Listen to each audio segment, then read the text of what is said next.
Hey guys, so recently we started this journey, this egg pasta journey where we're learning or relearning some of our favorite pastas like ramen, vermicelli noodles, and some of the popular Italian egg pastas. So welcome to episode 2.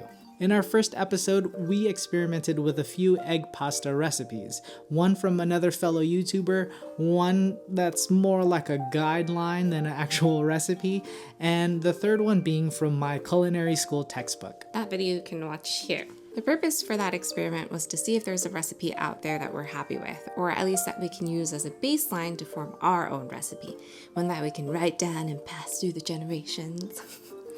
Today, we've got it. So we want to know if you have any childhood memories of pasta.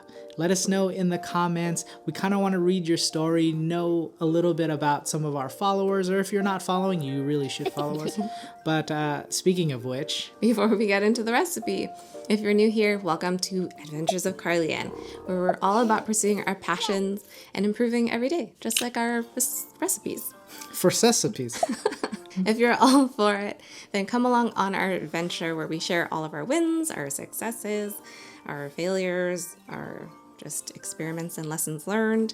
And so hit that subscribe and the bell and join this community. I guess it's time to step into the kitchen, share our recipe for egg pasta. To make this version of egg pasta, you're going to need 00 flour, large egg and egg yolks, and some water. Place 300 grams of 00 flour in a mixing bowl.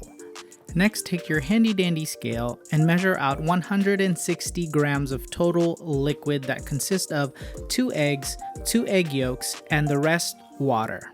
Now we're going to combine them both. Make a little well in the mound of flour and pour all your wet ingredients in there. Using a fork, combine the wet and the dry ingredients until it starts to get a little firmer.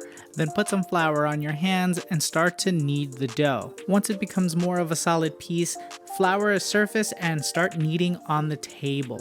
You're going to get a really good workout. Now the technique here is fairly simple. You're going to fold, press, and turn. When you fold, you're going to take the top edge and fold it right into the middle. Make sure when you press it down, you're not ripping the dough. You're just gently pressing it into itself. And as you press out, you're going to turn the dough like your hands are going from 12 o'clock to 3 o'clock. You're going to continue with this technique for about 10 to 15 minutes, then wrap the dough in some plastic wrap and let it rest for at least 30 minutes. After the dough has rested, you're going to take it out of the plastic wrap onto a floured surface. Divide the dough into 4 equal pieces and rewrap 3 of the pieces so it doesn't dry out. You don't need a pasta maker to make these noodles. You can definitely use a rolling pin, but a pasta machine is definitely going to make life a little easier. The first thing I do is square up my pasta. So on the lowest setting of my pasta machine, I'll run it through a couple of times while doing a tri-fold so that I can get it to as close to a square or a rectangle as I can.